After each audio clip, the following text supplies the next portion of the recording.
নমস্কাৰ মই অঞ্জলি আপোনালোকক আছামিজ মম চেনেলৰ নতুন এটা ভিডিঅ' হৈতে স্বাগতম জনাইছো আশা কৰো আপোনালোক সকলো ভালে আছে যোৱা 8-9 দিন মান আগত এটা ভিডিঅ' দিছিলো বেটাৰ জন্ম সময়ত মই মেডিকেলত কিমান কষ্ট পাইছিলো আৰু নাই পোৱা সেই ভিডিঅ'টো আপোনালোকে খুবেই সহায় জনাইছে আৰু তাতে দুগুৰা কিমান সাবস্ক্ৰাইবাৰে দিছে যে তেওঁলোক নতুনকৈ মাতৃ হ'বলৈ লৈছে আৰু মই ভিডিঅ'টো চাই অকনমান ভয় এটা খাইছে আৰু যেহেতু মোৰ ফেসবুক একাউণ্টত দিছিলো তাতো মেছেজ আহিছে যে বেবি কিমান ওয়েট আছিল আৰু মই প্ৰেগনেন্সি সময়ত কি কৰিছিলো কি নাই কৰা আৰু নৰ্মেল ডেলিভাৰী হোৱা কাৰণে তেনেকুৱা হল নেকি বহুতখিনি প্ৰশ্ন আহিছে ভাবিলো গোটেইখিনি লগ খাই আজি এটা ভিডিঅ' বনাই দিও আৰু এতিয়া মই 6 বছৰ পাছলৈ যাব লাগিব ভালো লাগিছে আপোনালোকৰ আগত মোৰ অভিজ্ঞতা আৰু অনুভৱখিনি ক'বলৈ আগবাঢ়িছো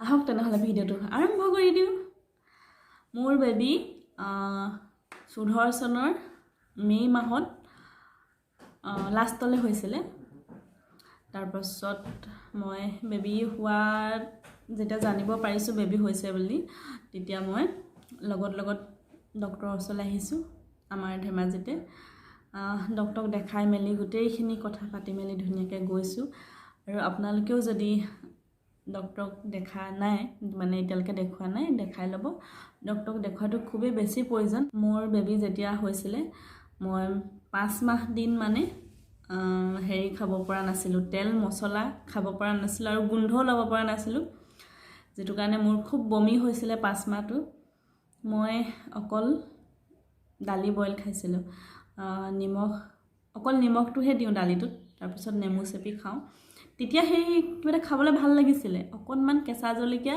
আলু পিটিকা পিয়াজও খাব পৰা নাছিলো তাৰ পাছত গৰম ভাত অকনমান লওঁ আৰু তেনেকৈ খাও তাৰ বুট মগু গজালি উলিয়াই খাইছিলো আৰু ঘৰতে যেতিয়া মই ভাত খাব নোৱাৰো বমি খুব হয় গাখীৰ খাব পাৰিছিলো মই গাখীৰ আৰু পিঠা খাইছিলো তাৰ পাছত আৰু ফলমূল খাইছিলো ফলমূল মানে মই কিনা ফলমূল খোৱা নাছিলো ভিতৰত মই অকল ডালিমে খাইছিলো বাকি আম জামুক কঁঠাল খাইছিলো পকাটো নহয় মই কেঁচা কঁঠালটো খাইছিলো আৰু লিচু তেনেকে বহুতখিনি বস্তু পায় হেতু সিজনত গৰম দিনত মই সেইখিনি খালো তাৰ পাছত মোৰ 5 মাহটো ধুনীয়াকৈ গ'ল বমিটো আছে আৰু হেতু স্বাভাৱিক অৱস্থা হৈ গলা মানে মই ইমানে দিনটো 3-4 বাৰ বমি কৰো মানে বমি কৰাটো মোৰ কোনো মানে কিবা এটা হেৰি ফিল নহয় আহিবই বমি কৰিমে তেনেকুৱা নিচিনা হৈ গৈছিল মানে সাধাৰণভাৱে লৈছিলো দিনত 3-4 বাৰ বমি কৰাটো কেতিয়াবা মানে ভাতখিনি খাই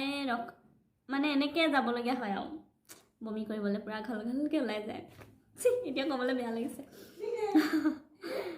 বেবিয়ে হাঁহি আছে দেই বেক সাইডে তুমি গম পাইছিলা নি মই বমি কৰোতে সি বোলে গম পাইছিলে মই বমি কৰোতে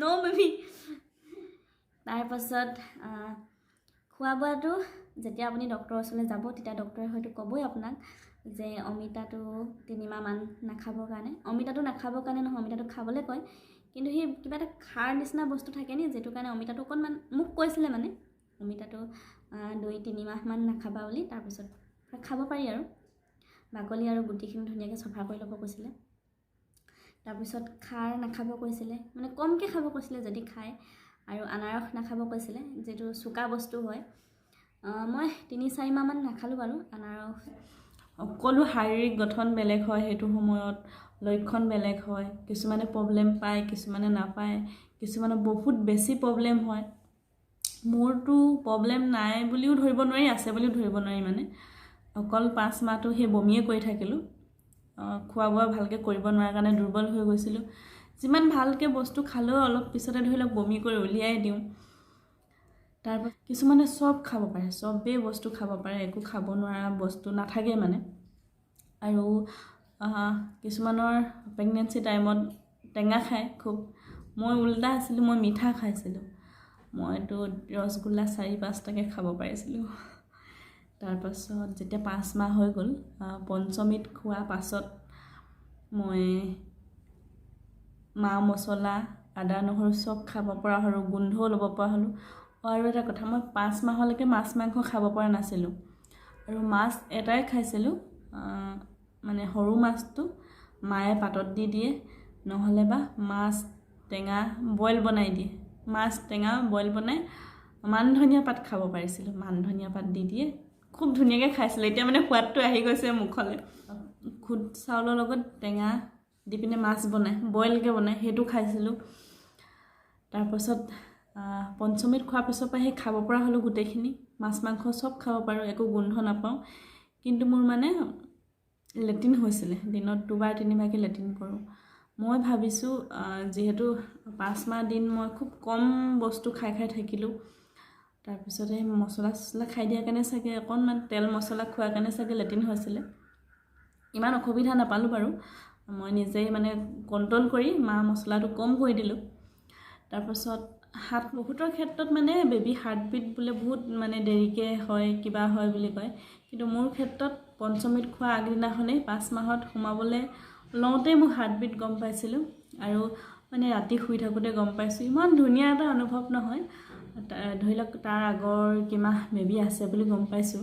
কিন্তু সেই যোনদিনাখনৰ পৰা মানে হাৰ্টবিটটো পাইছোঁ, সেইদিনাখনৰ পৰা অলপ অনুভৱটো অলপ বেছি হৈ গৈছে। মানে মই বেবীৰ কাৰণে এইখিনি কৰিব লাগিব, সেইখিনি কৰিব লাগিব।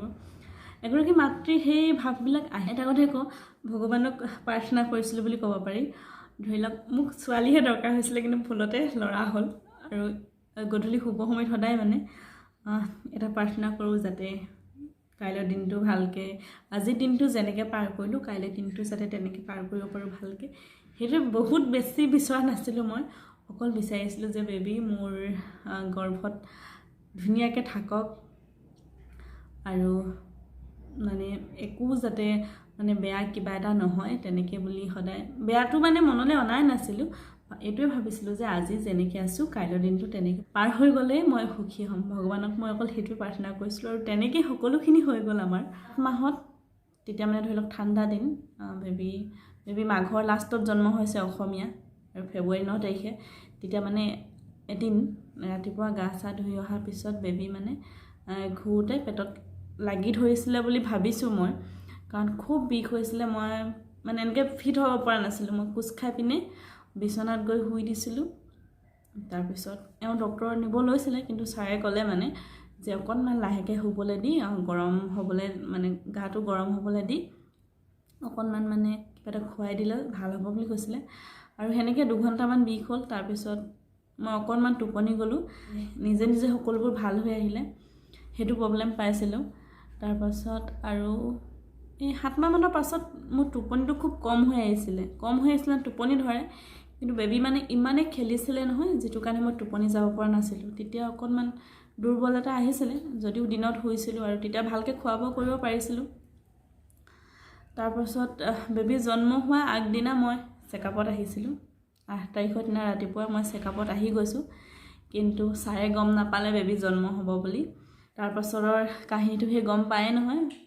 8 তাৰিখে ৰাতি মেডিকেল আহিলোঁ, আৰু 9 তাৰিখৰ পৰা সেই বেবী জন্ম হ'ল ধুনীয়াকৈ বুলি ক'ব লাগিব। আৰু এতিয়া যদি আপোনালোকে সেই ভিডিঅ'টো চোৱা নাই, চাই ল'ব, মই ডেছক্ৰিপশ্যনত দি দিম। আৰু মই আচলতে ইমান বেছি অসুবিধা নাপালোঁ বেবী গৰ্ভত থকাৰ পৰা জন্ম কৰালৈকে। প্ৰাকৃতিকভাৱে সকলো হৈ গ'ল ধুনীয়াকৈ। আৰু মোক বহুতে সুধিছিলে যে বেবী ৱেইট কিমান আছিলে বুলি। মোৰ বেবী ৱেইট আছিলে 3 কেজি 600 গ্ৰাম। বেবী মানে একদম গলু মলু লুথুপাটো আছিলে, মই ফটো দি দিম চাব। তাৰপাছত আৰু নৰ্মেল কৰাৰ কাৰণে মোৰ সেই কষ্টখিনি হ'লনি বুলি কৈছে। আচলতে নৰ্মেল কৰাৰ কাৰণে কষ্টখিনি হোৱা নাই, কষ্টখিনি হৈছিলে সেই নাৰ্ছ বাইদেউ কেইগৰাকীৰ ভুলত। নৰ্মেলটো আচলতে নৰ্মেলেই, সেইটো প্ৰাকৃতিকভাৱে হয়। চিজাইন কৰে, আৰু বহুতে মানে চিজাইনটোকে বিচাৰে। মোৰ নিজৰ অভিজ্ঞতাৰ পৰা কৈছোঁ, মইতো চিজাইন কৰি পোৱা নাই, গতিকে মই নাজানো। মোৰ নৰ্মেল কৰাত মোৰ অকণমানো কষ্ট হোৱা নাছিলে, যিহেতু মই ঘৰত সকলো কাম বন কৰি আছিলোঁ। আমাৰ গাঁৱৰ ঘৰ আছিলে, সকলো কামেই ৰাতিপুৱা ঘৰ চোতাল সৰা, বাচন ধোৱা, কাপোৰ ধোৱা, ভাত পানী বনোৱা, কেতিয়াবা চাউল তাউলো অকণমান চফা কৰোঁ, আৰু ঢেঁকী চেকিও দি আছিলোঁ।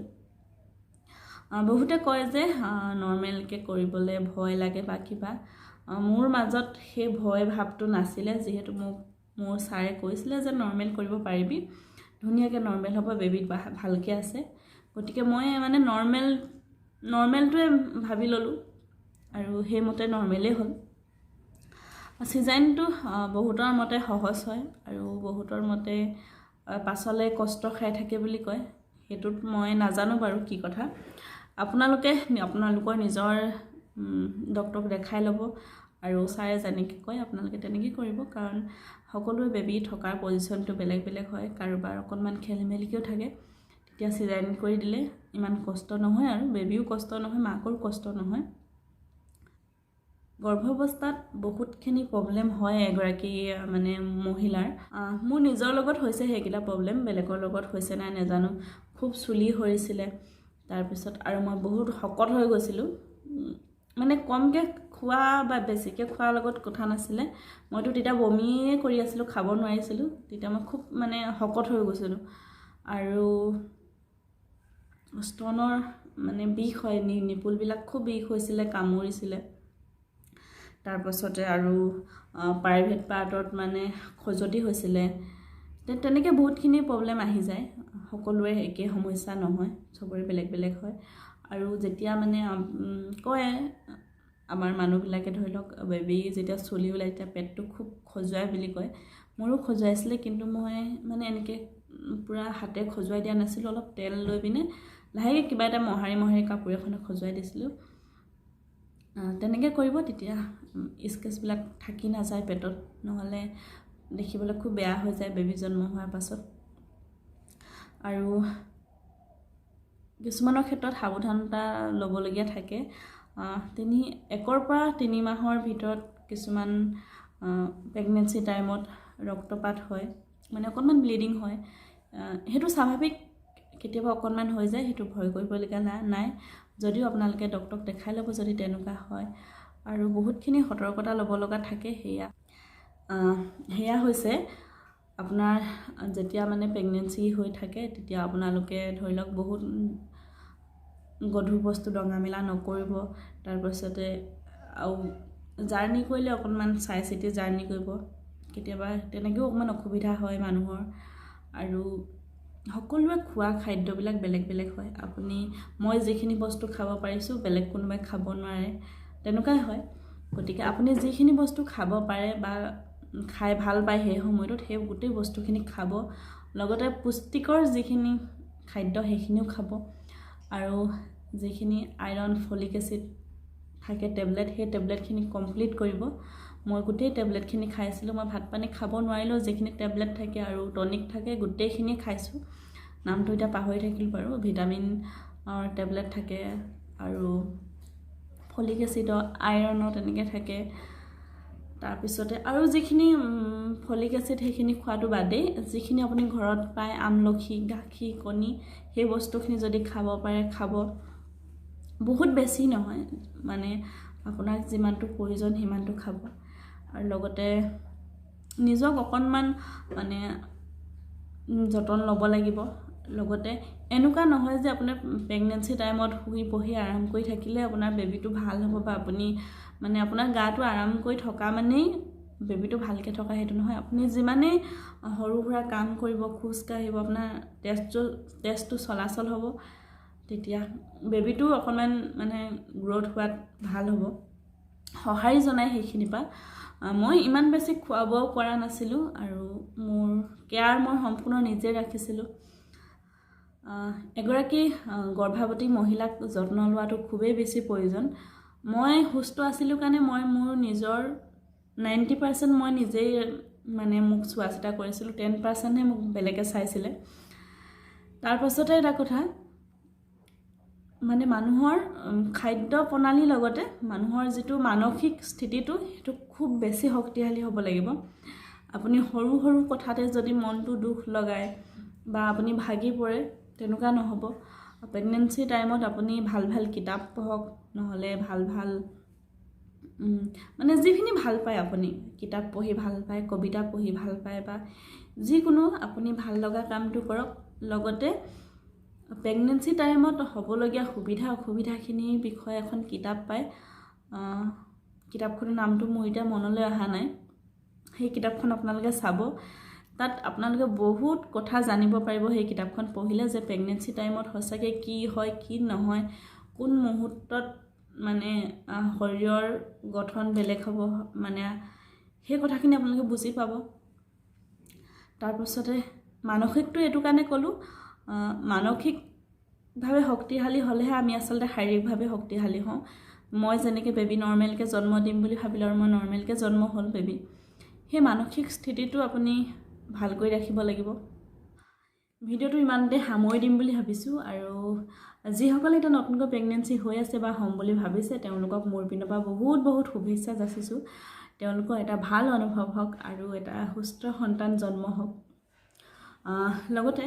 আপোনালোকে সেই যিখিনি সময় এতিয়া বেবীৰ প্ৰেগনেন্সি সময়খিনি সেই সময়খিনি যিখিনি গ'ল আৰু যিখিনি নাই যোৱা সেই সময়খিনি আপোনালোকে নিজৰ মন পচন্দ ধৰণে সজাই ল'ব খোৱা বোৱা শুৱা সকলো টাইম টেবুল মিলাই কৰিব যাতে আপোনাৰ লগতে আপোনাৰ বেবীটো কষ্ট নাপায় আৰু আপোনাৰ মনটো ফূৰ্তি কৰি ৰাখিব যি কাম কৰে আপুনি মন ফূৰ্তি কৰিব লগতে আপুনি সুস্থ থাকিবই আপোনাৰ বেবীটো সুস্থ হ'ব আৰু আপোনালোকৰ সকলোৱে মৰম আৰু আশীৰ্বাদ লৈ আজিলৈ ভিডিঅ'টো ইমানতে সামৰণি মাৰিছোঁ পুনৰ লগ পাম নতুন এটা ভিডিঅ'ৰ সৈতে আৰু মোৰ যদি ভিডিঅ'টো চাই ভাল লাগিলে লাইক কৰিব আৰু আপোনালোকৰ অভিজ্ঞতাবিলাক মোৰ সৈতে কমেণ্ট কৰি জনাব লগতে মোৰ চেনেললৈ যদি নতুনকৈ আহিছে ছাবস্ক্ৰাইব কৰি দিব ভিডিঅ'টো দীঘল হ'ল সেইটো কাৰণে ক্ষমা খুজিছোঁ অনুভৱখিনি কওঁতে অনুভৱী হিয়া হৈ গ'ল মই